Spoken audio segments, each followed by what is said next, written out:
Vous écoutez WBCQ, diffusant la radio World's Last Chance depuis Monticello, Maine, USA.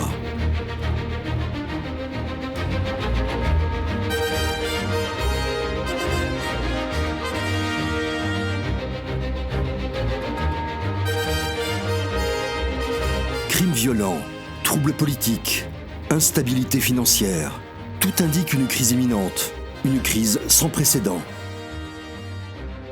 Réglez votre fréquence sur Radio World's Last Chance pour découvrir comment vous préparer spirituellement à ce qui nous attend. Radio WLC prépare un peuple pour le retour très proche du Sauveur.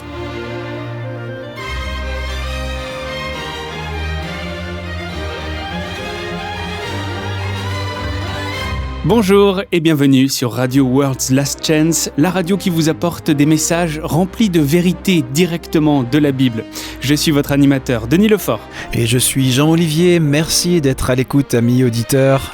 Nous avons un programme fantastique prévu pour aujourd'hui. Je suis impatient de commencer. Nous allons partager un principe qui est inclus tout le long des Écritures. De la Genèse à l'Apocalypse. Oui, pour apprendre précisément comment accéder à la puissance divine. Oui, je suis aussi impatient d'en parler aujourd'hui, Denis. Et comme tu l'as dit, c'est inclus, tissé tout au long de l'Écriture. Mais je ne me souviens pas avoir entendu un sermon prêché à ce sujet, ni lu un livre d'ailleurs ou un article à ce sujet. Et pourtant, c'est la clé pour accéder à la puissance divine qui, bien sûr, est vitale pour être un vainqueur. Ça a l'air génial. Alors commençons, pour ceux qui nous rejoignent pour la première fois, vous allez entendre dans un instant un mot que vous n'avez peut-être jamais entendu auparavant. Ici à WLC, nous pensons que l'une des clés pour vaincre se trouve dans le commandement biblique d'invoquer le nom du Seigneur. Mais vous ne pouvez pas invoquer le nom du Seigneur si vous ne connaissez pas le nom du Seigneur. Et dans l'hébreu original, il n'est pas vraiment dit d'invoquer le nom du Seigneur. C'est juste. L'hébreu original utilise le nom divin. Il est dit invoquer le nom de Yahweh. D'autres endroits se réfèrent à lui par la version abrégée Yah. Ce n'est que lorsque les Écritures ont été traduites dans d'autres langues que les titres génériques de Seigneur et Dieu ont été substitués au nom sacré du Père et du Fils. Le nom du Fils est similaire à celui du Père et c'est Yahushua qui signifie Yahweh sauve. Invoquer le nom de Yahweh peut prendre une part importante dans la victoire car son nom lui-même est un verbe d'état, le verbe être. Donc lorsqu'il est utilisé en combinaison avec votre besoin, il devient une promesse. Très bien, Jean, que pourrais-tu partager sur l'accès au pouvoir divin ? Eh bien, il y a quelques jours, l'idée s'est imposée à moi que si les gens doivent exercer leur foi dans les promesses, il est important de comprendre les mécanismes de fonctionnement des promesses. Ma fille a 14 ans, elle est douée dans un certain nombre de domaines, elle aime l'histoire et la littérature, elle est douée, voire très douée pour le violon, mais elle a des difficultés en mathématiques. On dirait que pour la plupart, le cerveau est soit câblé pour les arts et la littérature, ou soit pour les maths et les sciences, rarement les deux. Eh bien, elle semble être dans ce cas. Bref, elle avait du mal avec un devoir d'algèbre. Ma femme, qui n'aime pas les maths non plus, me l'a envoyé parce que les maths ne me dérangent pas, jusqu'à un certain degré en tout cas. Donc j'essayais d'aider ma fille à apprendre cette règle d'algèbre et j'ai eu ce moment papa. Tu sais, quand tu ouvres la bouche et que tout à coup tu entends ton propre père parler. Oui, ça m'arrive aussi. J'ai eu quelques-uns de ces moments moi-même. Eh bien, je me suis retrouvé à lui dire « Tu n'as pas besoin de la comprendre, tu dois juste la mémoriser. » Je me souviens qu'on m'a dit la même chose. Et sans vouloir t'offenser, c'est un conseil terrible. Oui, je suis d'accord, ça l'est. Et je le sais. Alors, en entendant ce, disons, piètre conseil sortir de ma propre bouche, j'ai dû prendre du recul, me donner un moment pour y réfléchir et trouver une explication différente. Une qui avait du sens pour elle. Puis une fois qu'elle l'avait compris, bien sûr, elle s'en est bien sortie. Mais ça m'a fait réfléchir. Je crois qu'il y a ce qu'on pourrait appeler une science pour vaincre, spirituellement. Mais combien d'entre nous la connaissent vraiment ? Combien d'entre nous comprennent comment ça fonctionne ? Eh bien, Pierre l'explique en quelque sorte, je crois. Donne-moi juste un instant pour le retrouver. C'est... Voilà. 2 Pierre chapitre 1, versets 3 et 4. Il est écrit « Comme sa divine puissance nous a donné tout ce qui contribue à la vie et à la piété, au moyen de la connaissance de celui qui nous a appelés par sa propre gloire et par sa vertu, lesquels nous assurent de sa part les plus grandes et les plus précieuses promesses, afin que par elles vous deveniez participants de la nature divine, en fuyant la corruption qui existe dans le monde par la convoitise. Donc, c'est par la foi dans les promesses, c'est ça? Absolument. Mais c'est comme ma fille et son algèbre, c'est beaucoup plus facile de le faire une fois que vous comprenez comment ça fonctionne. Une fois que nous aurons une compréhension, nous dirons technique de la façon dont la foi dans les promesses fonctionne réellement, il sera beaucoup plus facile de le faire réellement, de le mettre en pratique. La clé de compréhension se trouve dans Ésaïe 55. Si certains d'entre vous, amis auditeurs qui nous écoutez, avez votre Bible avec vous, vous pouvez suivre notre lecture. Quel verset? Eh bien, lisons le passage dans son contexte. Commençons au verset 6 d'Ésaïe 55 et lisons jusqu'au verset 11. Ok. Il est écrit « Cherchez Yahweh pendant qu'il se trouve, invoquez-le, tandis qu'il est prêt. Que le méchant abandonne sa voie et l'homme d'iniquité ses pensées, qu'il retourne à Yahweh qui aura pitié de lui, à notre Elohim, qui ne se lasse pas de pardonner. Car mes pensées ne sont pas vos pensées, et vos voix ne sont pas mes voix, dit Yahweh. Autant les cieux sont élevés au-dessus de la terre, autant mes voix sont élevées au-dessus de vos voix, et mes pensées au-dessus de vos pensées.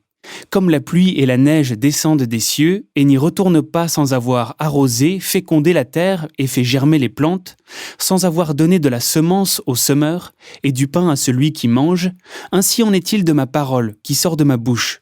Elle ne retourne point à moi sans effet, sans avoir exécuté ma volonté et accompli mes desseins. » C'est là le passage qui explique comment nous devons accéder à la puissance divine.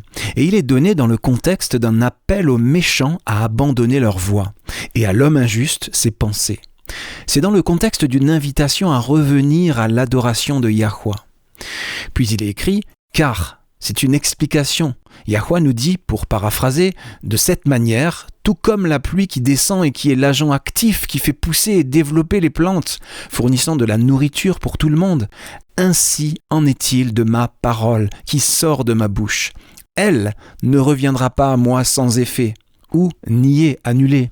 Mais elle, ma parole toujours, exécutera ce que je veux qu'elle fasse, et elle, ma parole, accomplira ou prospérera dans l'hébreu original en faisant ce que je l'ai envoyé faire. Donc, si je comprends bien, ce qu'Ésaïe 55 dit, c'est que la parole de Yah elle-même contient le pouvoir de faire ce qu'il dit. Exactement. Waouh! C'est tout un concept, n'est-ce pas? Oui, vraiment. La parole de Yah elle-même contient le pouvoir d'accomplir tout ce que cette parole dit. Mais comment est-ce que ça fonctionne?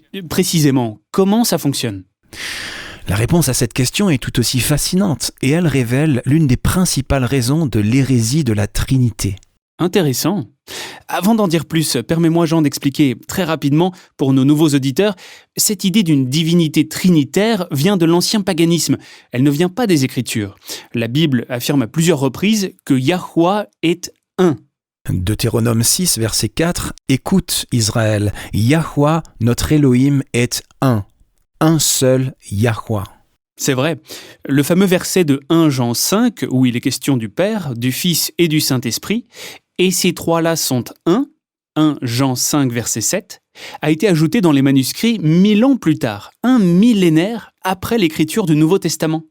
Il n'y a donc qu'une seule source de vie originelle, c'est Yahweh. Yahushua est son fils unique. Il n'y a pas de troisième personne désincarnée de la divinité.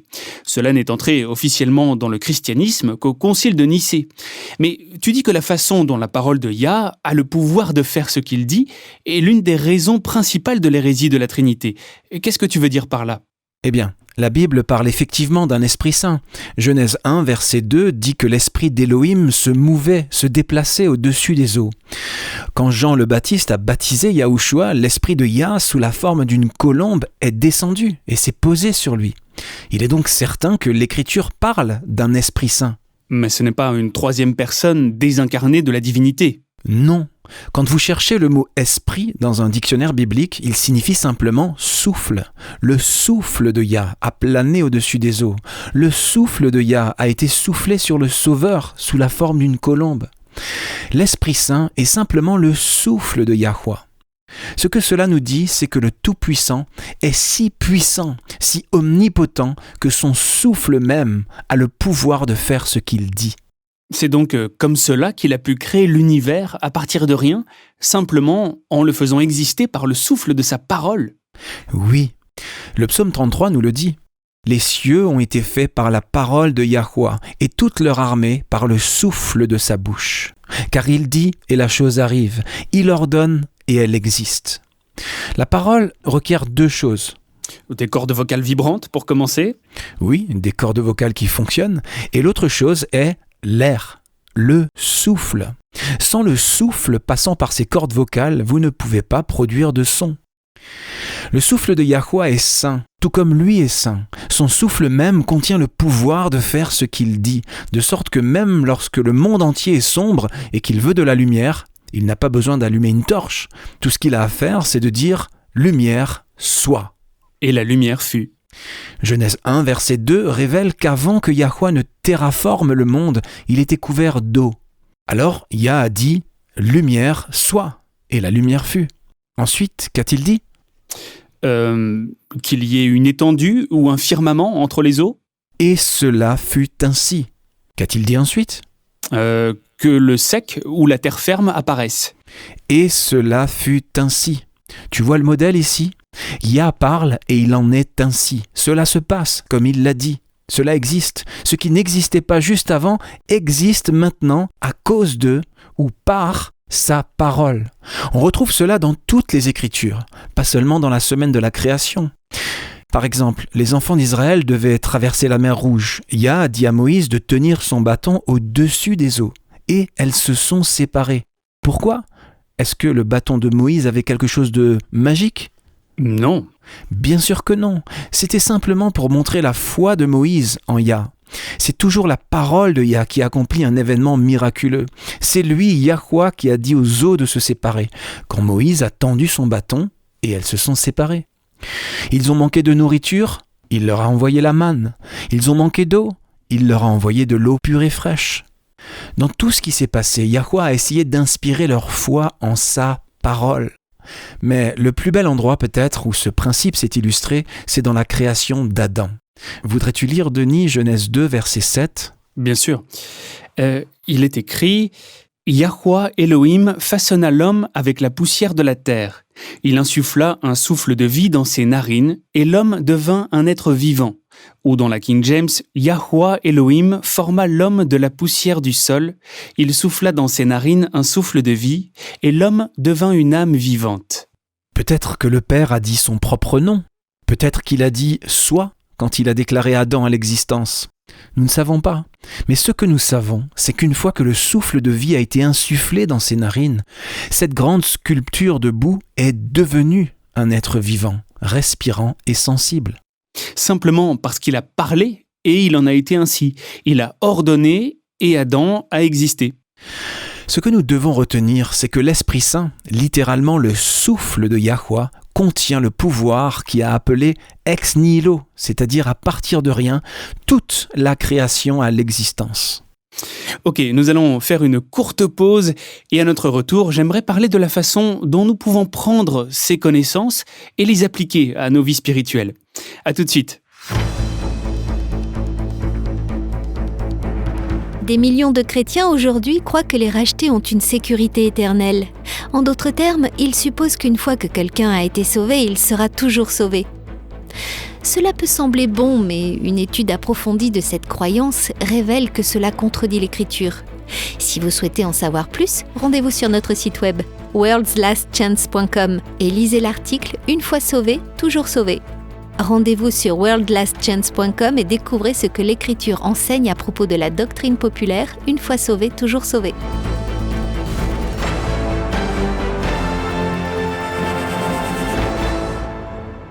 Nous voici de retour. Si vous venez de nous rejoindre, chers amis auditeurs, nous parlons aujourd'hui d'Ésaïe 55, où l'Écriture révèle que la parole même de Yah contient le pouvoir de faire ce qu'il dit. Honnêtement, c'est époustouflant. Pourquoi je n'ai jamais entendu de sermon sur ce sujet ? Je me le demande, c'est énorme. C'est le secret pour accéder au pouvoir divin infini. C'est vrai. Alors maintenant, avec cette compréhension, comment pouvons-nous prendre cette connaissance et l'appliquer à notre vie quotidienne ? Eh bien, commençons par la définition de la foi. La foi est simplement l'accord de l'esprit sur le fait que ce qu'une autre personne dit est vrai, en se basant sur rien d'autre que ce que cette personne est ou sur qui cette personne est. La foi ne nécessite aucune autre preuve. Vous avez simplement confiance dans le fait que la personne qui fait la déclaration dit la vérité, soit parce qu'elle s'y connaît en la matière, soit parce que vous avez confiance en son caractère. Vous savez qu'elle ne vous mentira jamais.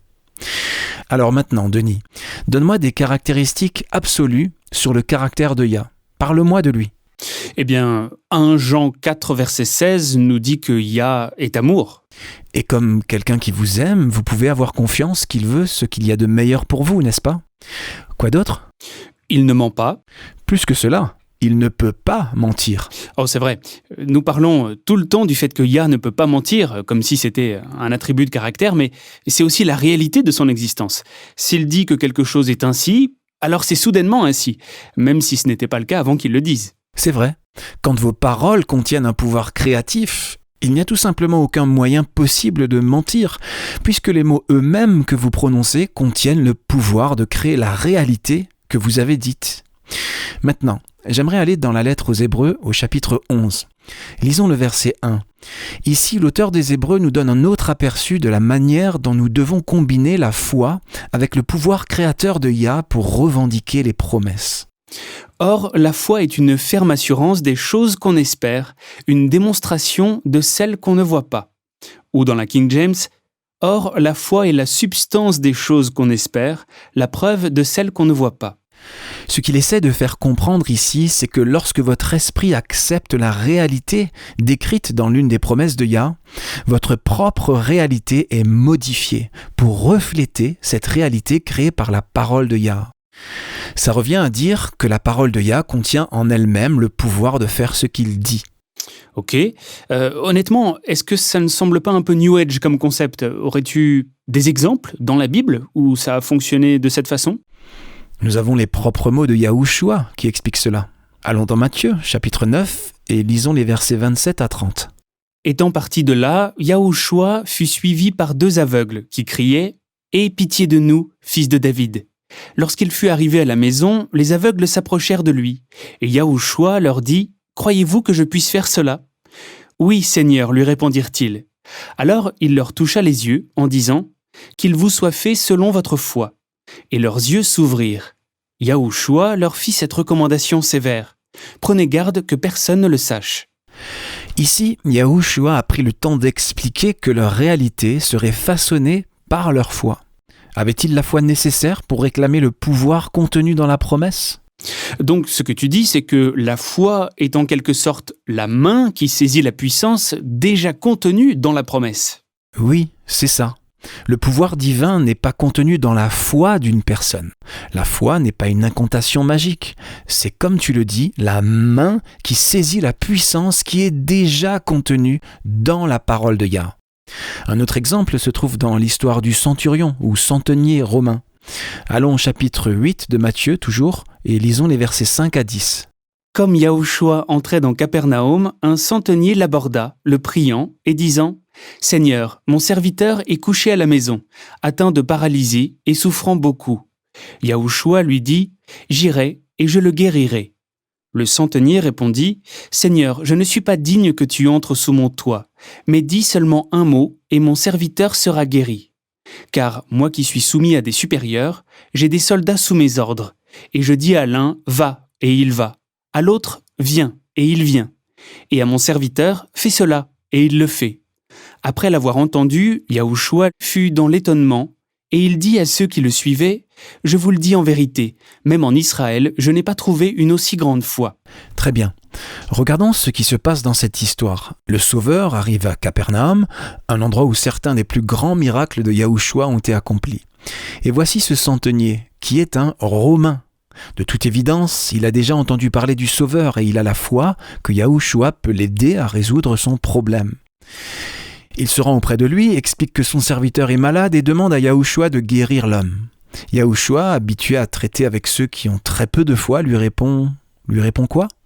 Il dit « J'irai et je le guérirai. » c'est juste. Mais le centenier est sidéré. Il a une si haute opinion du Sauveur qu'il ne se sent pas digne de voir Yahushua venir chez lui. Alors, au lieu de cela, il lui dit, pour paraphraser, « Oh non, pas besoin, tu n'es pas obligé de venir. Dis-le simplement. Dis simplement le mot. Dis simplement la parole, et mon serviteur sera guéri. » Vous voyez, le centenier avait reconnu l'autorité de Yahushua. Il avait compris que Yah lui-même parlait à travers Yahushua et que le Père donnait le pouvoir aux paroles du Fils pour faire ce qu'il disait. C'est pourquoi le centenier dit ensuite, pour paraphraser encore, « Écoute, je comprends que tu as l'autorité. Je le comprends parce que j'ai aussi de l'autorité. Je dis à cet homme de faire telle chose, il le fait. Je dis à quelqu'un d'autre d'aller faire ça et il obéit. Alors dis-le simplement, c'est tout ce qu'il faut. » Il comprenait que les paroles de Yahushua, parlant au nom de Yah, contenaient le pouvoir de faire ce qu'il disait. Exactement. Et cela, dit Yahushua, c'est la foi. C'est ainsi que nous devons vaincre dans la lutte contre le péché. Notre foi saisit que Yahweh, qui nous aime et ne peut mentir, a insufflé dans ses paroles le pouvoir de faire ce qu'il dit.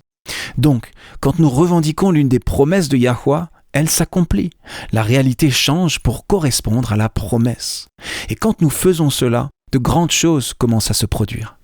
C'est magnifique. Nous avons lu avant un passage d'Hébreux 11, verset 1. Je voudrais y revenir juste un instant. Tout le chapitre est bon à étudier. Oh, mais il l'est. Et il se termine par une description de ce qui se passe quand votre foi saisit la puissance contenue dans les promesses. C'est passionnant. Hébreux 11, versets 32 à 38. Il est écrit « Et que dirais-je encore ? Car le temps me manquerait pour parler de Gédéon, de Barak, de Samson, de Jephthé, de David, de Samuel et des prophètes, qui par la foi vainquirent des royaumes, exercèrent la justice, obtinrent des promesses, fermèrent la gueule des lions, éteignirent la puissance du feu, échappèrent aux tranchants de l'épée, guérirent de leurs maladies, furent vaillants à la guerre, mirent en fuite des armées étrangères. Des femmes recouvrèrent leur mort par la résurrection, d'autres furent livrées au tourment et n'acceptèrent point de délivrance, afin d'obtenir une meilleure résurrection. D'autres subirent les moqueries et le fouet, les chaînes et la prison. Ils furent lapidés, sciés, torturés. Ils moururent tués par l'épée. Ils allèrent çà et là vêtus de peaux de brebis et de peaux de chèvres, dénués de tout, persécutés, maltraités, eux dont le monde n'était pas digne, errant dans les déserts et les montagnes, dans les cavernes et les antres de la terre. Ce que cette longue liste dit, c'est que la puissance contenue dans la parole de Yah était suffisante pour faire ou supporter toutes ces choses. Oui, cette puissance a ressuscité des gens d'entre les morts. Oui, cette puissance a guéri des gens. Mais plus encore, elle leur a donné la force surnaturelle de rester fidèles à travers toutes les épreuves par lesquelles le diable les accablait. Il est difficile, pour ne pas dire impossible, humainement, de rester fidèle à Yah à travers la torture par votre propre force. Il faut avoir la force divine pour rester fidèle sous la torture. Et cette force est disponible dans les promesses. Yahweh a prévu une promesse pour répondre à chaque besoin et à chaque urgence. Mais la foi a un rôle à jouer. La puissance contenue dans les promesses n'est accessible que par la foi, pas par l'émotion. Vos sentiments ne jouent aucun rôle dans tout cela. En fait, le meilleur moment pour exercer la foi est lorsque vos émotions vous crient le doute. C'est vrai, nous aimons penser que nous exerçons la foi lorsque nous sommes remplis d'espoir, mais ce n'est pas vraiment la foi. La foi, c'est simplement prendre Yah au mot, le croire sur parole, parce qu'on lui fait confiance. La véritable foi n'est jamais aveugle. On parle de foi aveugle, mais ce n'est pas vraiment le cas. Au contraire, la vraie foi est basée sur votre connaissance personnelle du Créateur. Vous avez la foi parce que vous savez, par votre propre expérience, que cet être au pouvoir illimité n'a que de l'amour infini dans son cœur pour vous. Le pouvoir divin pour vaincre attend simplement que vous le demandiez, les amis. Alors, n'attendez pas, réclamez-le maintenant. Par la foi, réclamez toute promesse dont vous avez besoin. Quand vous faites cela, vous pouvez être rassuré que la promesse a déjà été accomplie à ce moment précis. Parce que le pouvoir divin nécessaire pour accomplir cette promesse particulière est déjà contenu dans les mots eux-mêmes, dans sa parole. C'est exact. C'est ainsi que Yah œuvre. Son souffle lui-même est l'agent actif qui accomplit sa volonté. Nous avons vu comment cela a fonctionné à la création, mais on trouve ce concept dans toutes les Écritures. Passons au chapitre 20 de Jean. Il décrit les retrouvailles de Yahushua avec ses disciples après sa résurrection. Il y a quelque chose qu'il a fait et que nous négligeons généralement en lisant ce chapitre parce que nous ne le comprenons pas. Mais j'aimerais qu'on le regarde avec cette nouvelle compréhension que l'Esprit de Yah, l'Esprit Saint, est le souffle divin rempli de puissance. Lisons les versets 21 et 22. Yahushua leur dit de nouveau « La paix soit avec vous. Comme le Père m'a envoyé, moi aussi je vous envoie. » Après ces paroles, il souffla sur eux et leur dit « Recevez le Saint-Esprit. » Yahushua a soufflé sur eux, le souffle divin. Il a fait cela pour leur donner le pouvoir d'apporter l'Évangile au monde. Que dit le verset suivant ? Ceux à qui vous pardonnerez les péchés, ils leur seront pardonnés, et ceux à qui vous les retiendrez, ils leur seront retenus. Le souffle de Yah, à travers son Fils, a fortifié les disciples faibles et craintifs pour devenir des apôtres courageux jusqu'à la mort, qui ont apporté le message de l'Évangile au monde. Ce même souffle, insufflé dans un gros pâté de boue, a transformé cette terre en Adam. Et ce dont nous devons nous souvenir, et ce sur quoi nous devons agir, c'est le fait que notre Créateur est aussi notre recréateur. C'est ce à quoi notre foi doit s'accrocher quand nous revendiquons les promesses. J'aime ça, notre Créateur est aussi notre recréateur. Il y a 360 noms composés de Yah donnés dans les Écritures. Ils ont été en quelque sorte perdus dans les traductions, mais ils apparaissent dans l'hébreu original. Ils forment un mur de protection parfait autour du croyant. Nous n'avons pas le temps d'en parler aujourd'hui, mais nous aurons une émission sur ce sujet bientôt. Ces noms de Yah sont eux-mêmes des promesses. Donc oui, il est logique que celui qui nous a créés au commencement ait le pouvoir de nous recréer si nécessaire. Et le pouvoir est là, les amis, juste là, dans les paroles des promesses elles-mêmes, attendant simplement que nous le demandions. Nous n'avons pas besoin de craindre le futur. Nous n'avons même pas à craindre d'être perdus ou non. Yahweh a le pouvoir de sauver même le pécheur le plus dégradé. Il a le pouvoir de purifier même la personne la plus corrompue. Et il a incorporé ce pouvoir dans les paroles de l'Écriture elle-même. La parole de Yah a le pouvoir de faire ce qu'il dit. Alors revendiquez-la, mettez-la en œuvre pour vous. Il le veut parce qu'il vous aime. Restez à l'écoute, les amis. À notre retour, nous répondrons à vos questions envoyées dans notre courrier des auditeurs.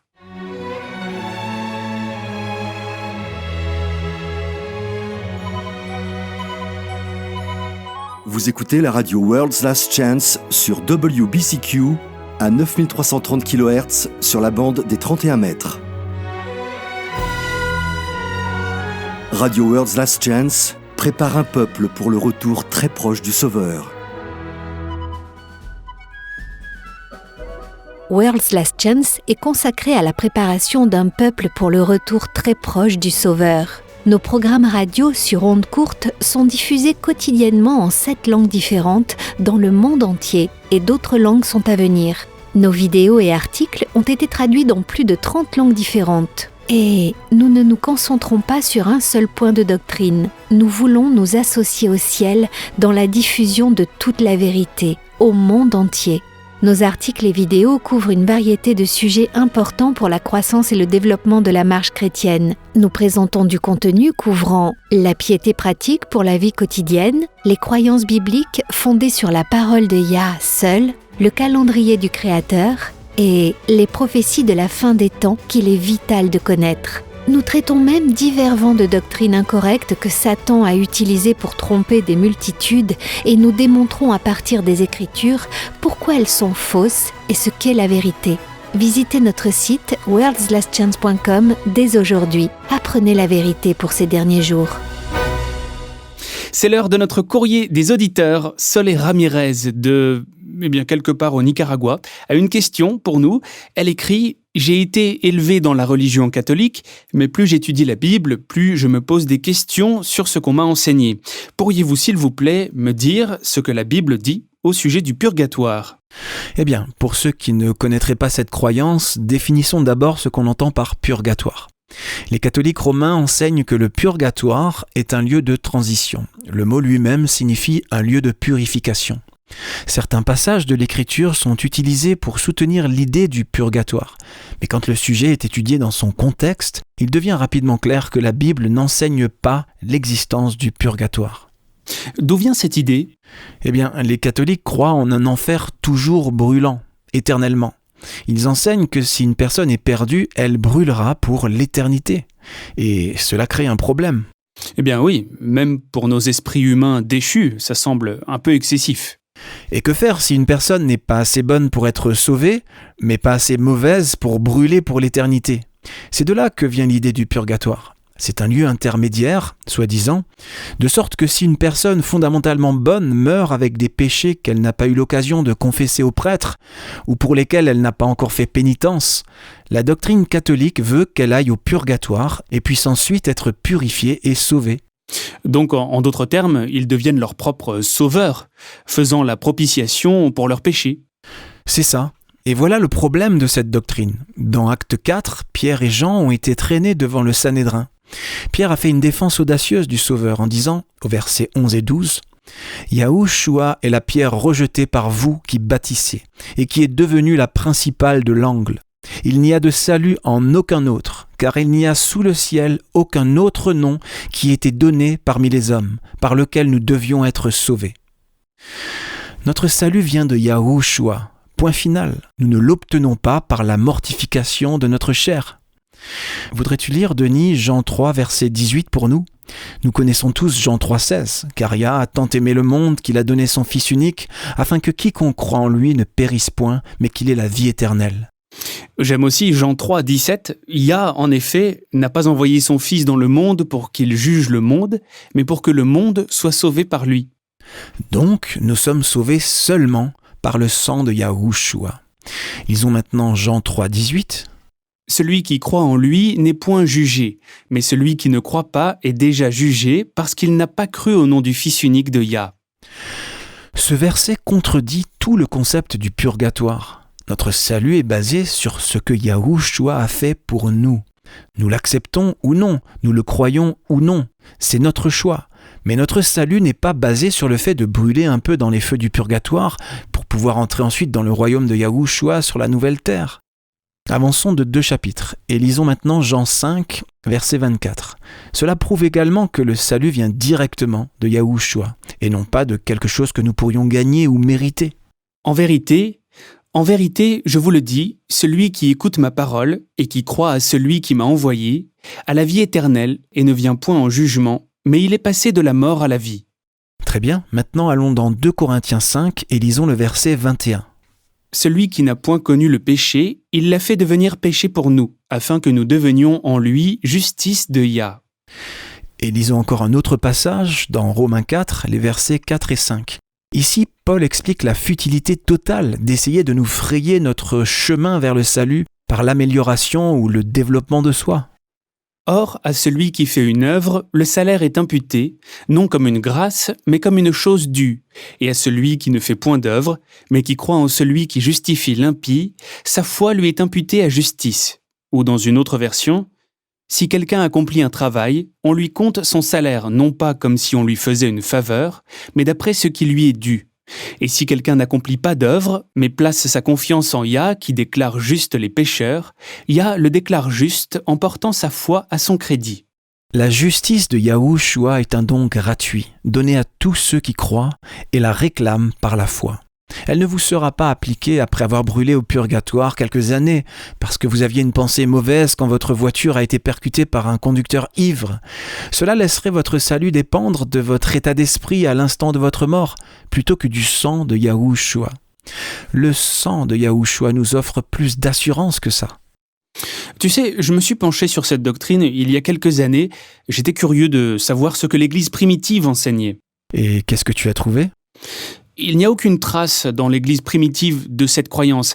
Pas un seul des pères de l'Église n'a écrit à ce sujet, et on pourrait penser qu'il y en aurait au moins un. Polycarpe était par exemple un disciple de l'apôtre Jean. Avec tous les écrits de Jean sur l'Apocalypse et le fait de se préparer pour l'éternité, on pourrait penser qu'il y aurait au moins une mention à ce sujet, quelque part. On pourrait le penser. Mais il n'y en a aucune. C'est intéressant. Eh bien, nous pouvons être sûrs de 3 choses. Premièrement, le salut n'est possible que dans le nom de Yahushua, notre Sauveur, comme il est écrit dans Acte 4, verset 12. Deuxièmement, Acte 16 nous dit qu'il n'y a pas d'autre moyen pour une personne d'être sauvée en dehors de Yahushua. Et troisièmement, comme Paul l'a expliqué dans Romains 10, le salut signifie que nous croyons que le Sauveur a vécu une vie sans péché, qu'il est mort à notre place et qu'en raison de cette vie sans péché, il est ressuscité des morts pour s'asseoir à la droite du Père. Voilà sur quoi se base notre assurance du salut. Vous n'avez pas à craindre, amis auditeurs, que votre parent ou votre enfant bien-aimé souffre au purgatoire pour être assez bon, entre guillemets, pour être sauvé.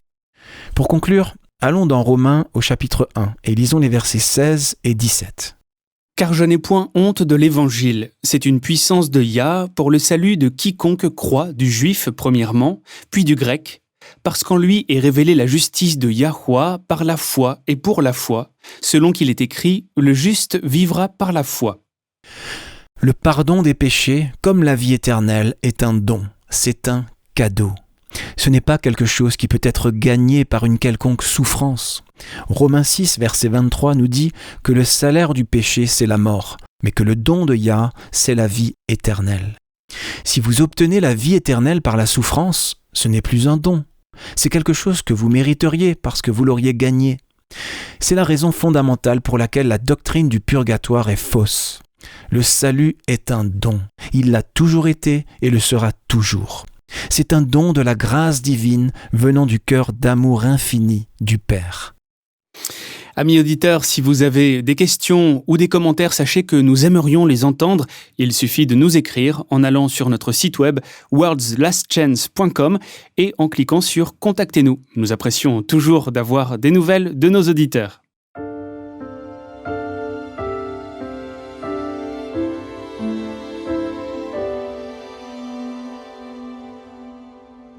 Vous écoutez Élise Blanc pour votre promesse quotidienne de la parole de Yah.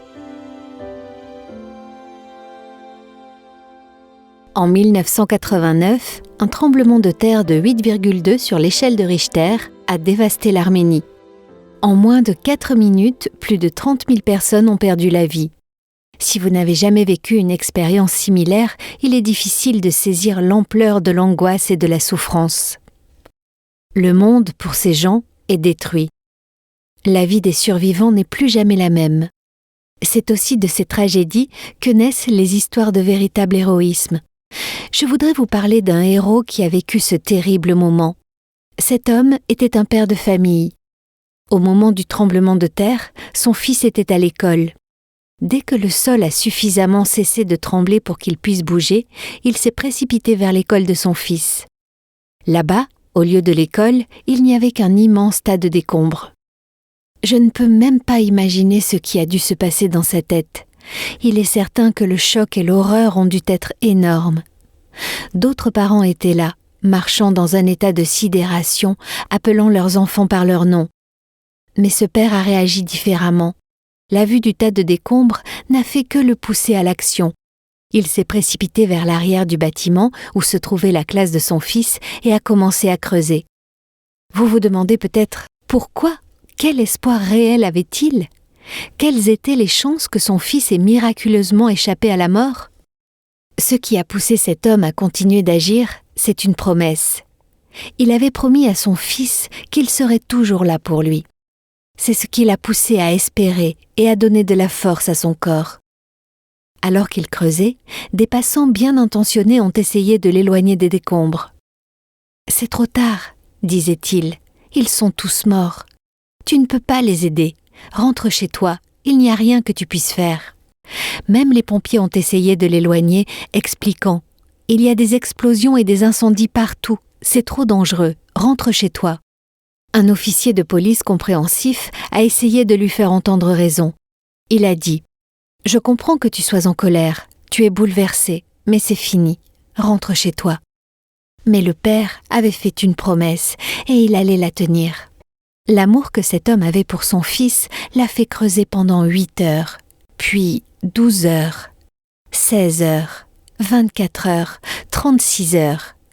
Puis à la 38e heure, le père a retiré un rocher et a entendu la voix de son fils qui appelait à l'aide. « Armand !» a-t-il crié. « Papa, c'est toi, je leur ai dit. J'ai dit aux autres enfants que si tu étais encore en vie, Tu viendrais nous trouver. Tu avais promis que tu serais toujours là pour moi. Et tu l'as fait, papa. » Un père résolu, déterminé à tenir sa promesse à son fils bien-aimé, une pierre roulée pour révéler la vie et la liberté. Cette histoire me rappelle toujours des événements qui se sont déroulés tôt un matin, il y a près de 2000 ans. Notre Père Céleste a fait rouler une pierre bien plus importante et a tenu une promesse encore plus grande. Lorsqu'il a fait rouler la pierre du sépulcre et a ramené son Fils bien-aimé à la vie, il a apporté à tous ceux qui croient la vie éternelle et la vraie liberté en Christ. Et la bonne nouvelle, c'est qu'il est toujours en train de rouler les pierres. Maintenant, je ne sais pas quelles sont les pierres dans votre vie. Je ne sais pas ce qui vous empêche d'atteindre le bonheur et l'épanouissement que vous désirez, mais je sais que le Père vous cherche, en ce moment même. Il passe au crible les décombres et les ruines de vie qui n'ont pas été vécues pour lui. Quelle que soit la taille des pierres et des rochers dans votre vie, il est prêt et capable de les faire disparaître et de vous donner une nouvelle vie en lui. Yahweh tient ses promesses, tout comme il a tenu sa promesse à son propre Fils lorsqu'il a fait rouler une pierre tôt un matin il y a 2000 ans. Acte 13, versets 37 et 38 dit « Mais celui que Yah a ressuscité n'a pas vu la corruption. Sachez donc, hommes frères, que c'est par lui que le pardon des péchés vous est annoncé. » Nous avons reçu de grandes et précieuses promesses. Réclamez-les dès maintenant.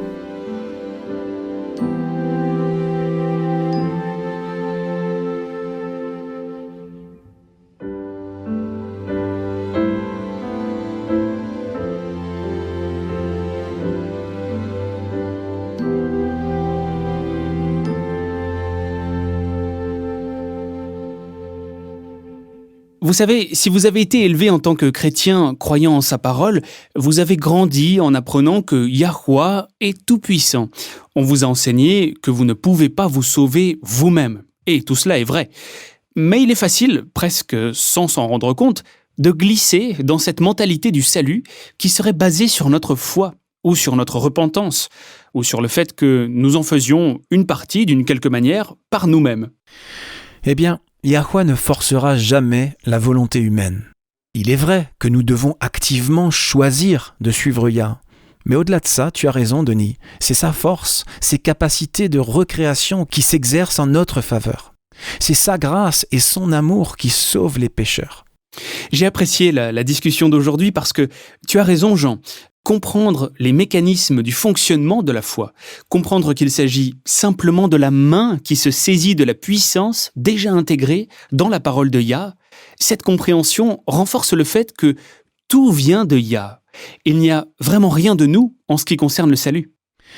Si tu as encore ta Bible, Denis, à portée de main, allons dans Éphésiens 2 et lisons les versets 8 à 10. C'est vraiment très clair. « Car c'est par la grâce que vous êtes sauvés, par le moyen de la foi.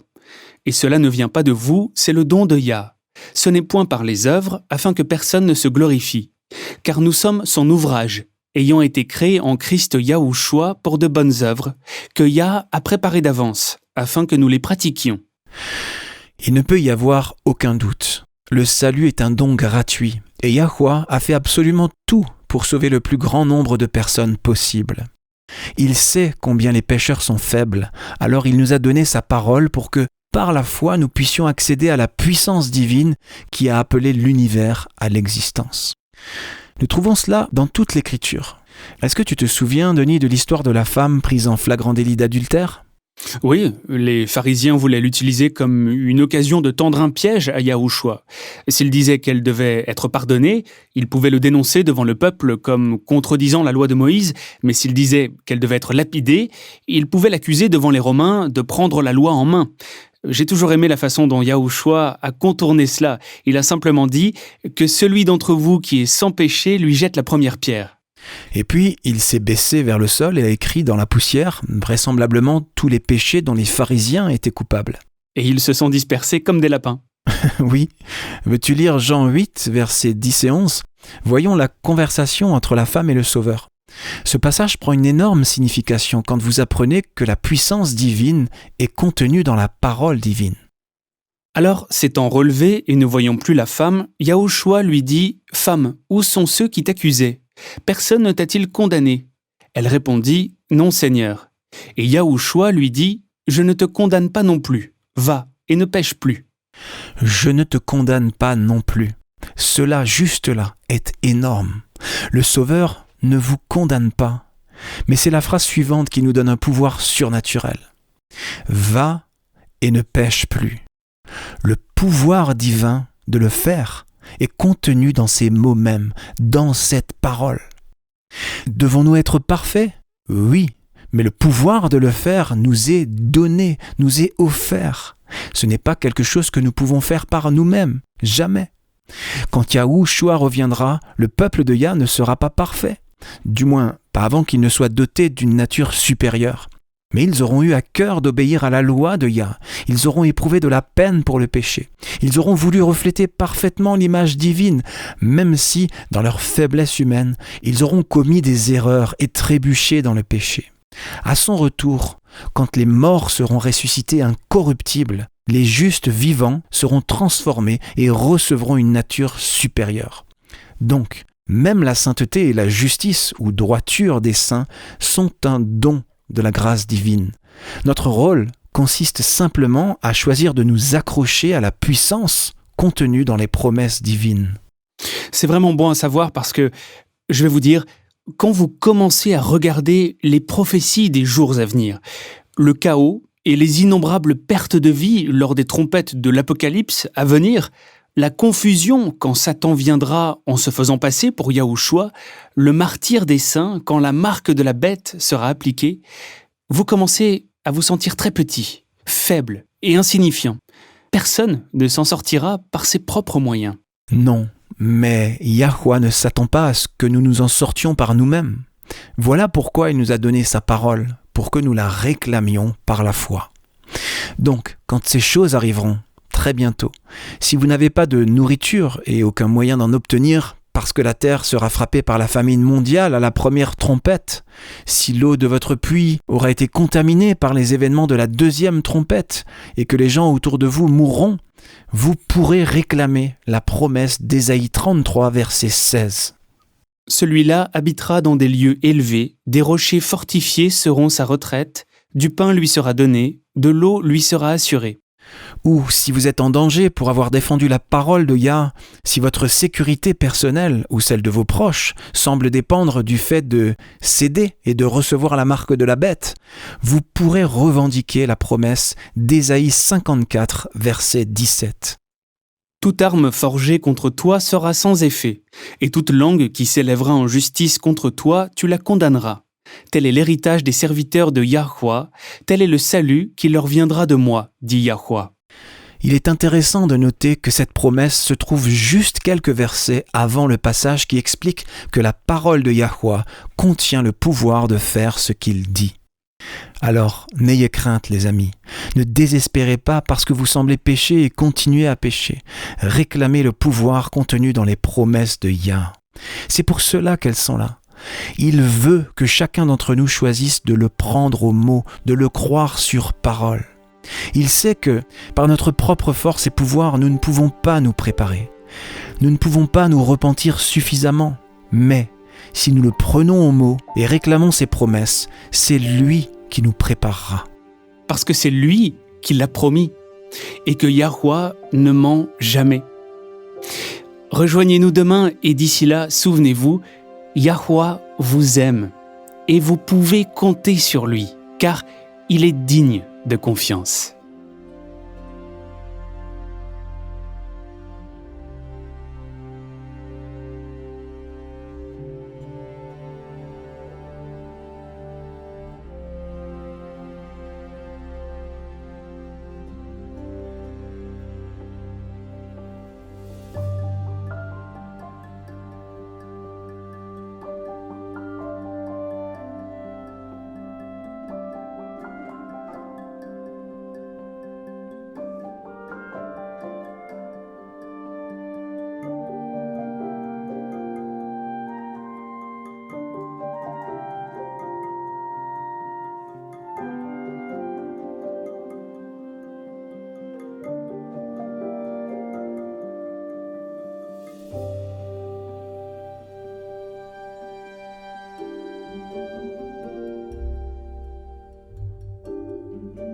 Vous étiez à l'écoute de Radio WLC.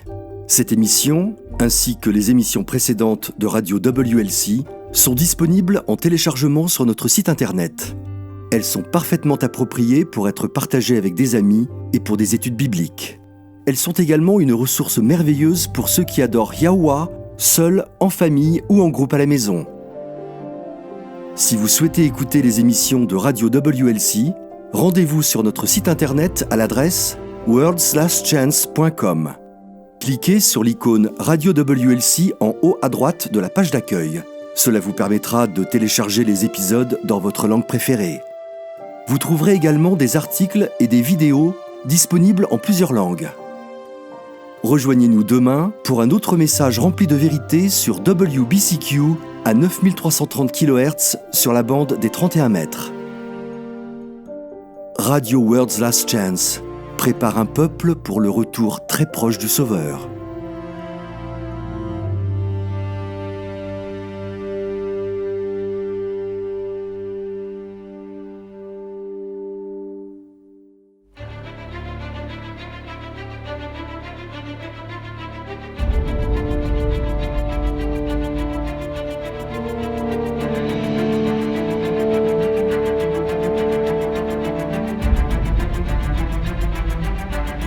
Merci d'avoir été à l'écoute de ce programme sur Radio WLC. Nous vivons une époque très solennelle. Le monde est au bord d'un grand désastre.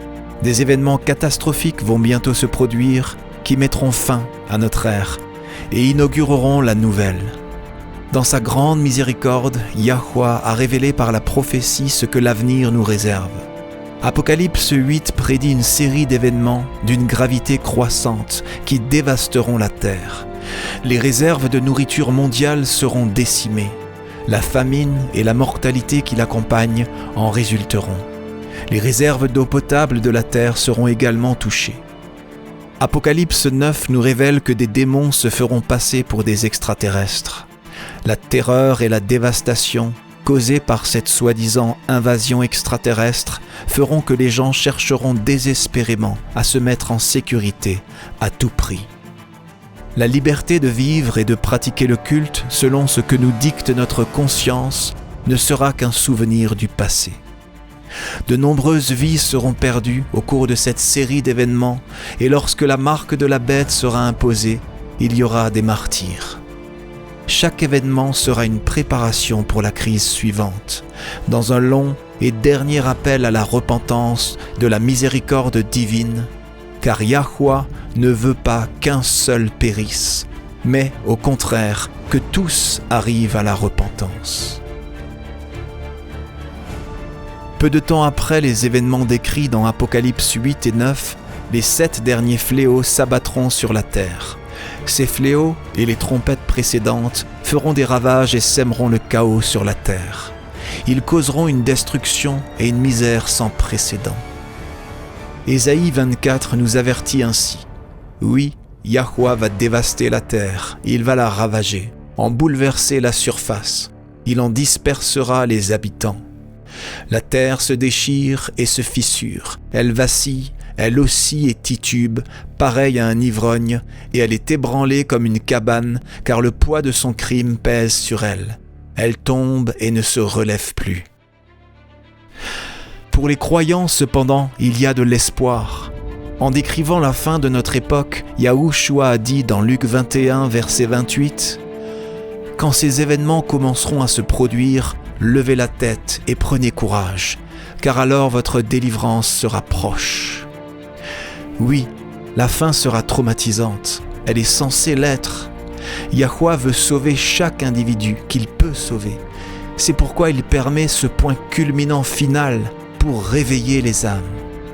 Mais la bonne nouvelle de l'évangile du royaume de Yah est que, au-delà des événements traumatisants d'un proche futur, une éternité de bonheur attend tous ceux qui accepteront le don divin du salut. Lorsque Yahushua reviendra, tous ceux qui sont morts en croyant au mérite du Sauveur crucifié et ressuscité seront ressuscités lors de la première résurrection. Yahushua établira alors le royaume de Yah sur terre. Lui et les rachetés régneront conjointement sur la terre pendant les 1000 premières années de l'éternité. Jean a vu un nouveau ciel et une nouvelle terre, car le premier ciel et la première terre avaient disparu. Si vous souhaitez vous joindre aux rachetés de toutes les époques et vivre une vie à la mesure de celle de Yahuwah, faites le choix. Acceptez le salut aujourd'hui. Vous n'avez pas besoin de vous y préparer par vous-même. La vérité est que vous ne le pouvez pas. Et moi non plus. Personne ne le peut. Venez à lui tel que vous êtes. N'attendez pas d'avoir cessé de pécher. Vous ne vous améliorerez pas par vos propres efforts. Acceptez l'invitation de Yahuwah à devenir membre de son royaume terrestre éternel. Lorsque vous accepterez cette précieuse invitation, Yahuwah vous offrira un tout nouveau cœur. Dans Ézéchiel 36, verset 26, il déclare « Je te donnerai un cœur nouveau, et je mettrai en toi un esprit nouveau. J'enlèverai de ton être ton cœur dur comme la pierre, et je te donnerai un cœur de chair. » Accepter ce cadeau inestimable est la seule façon de rejoindre son royaume.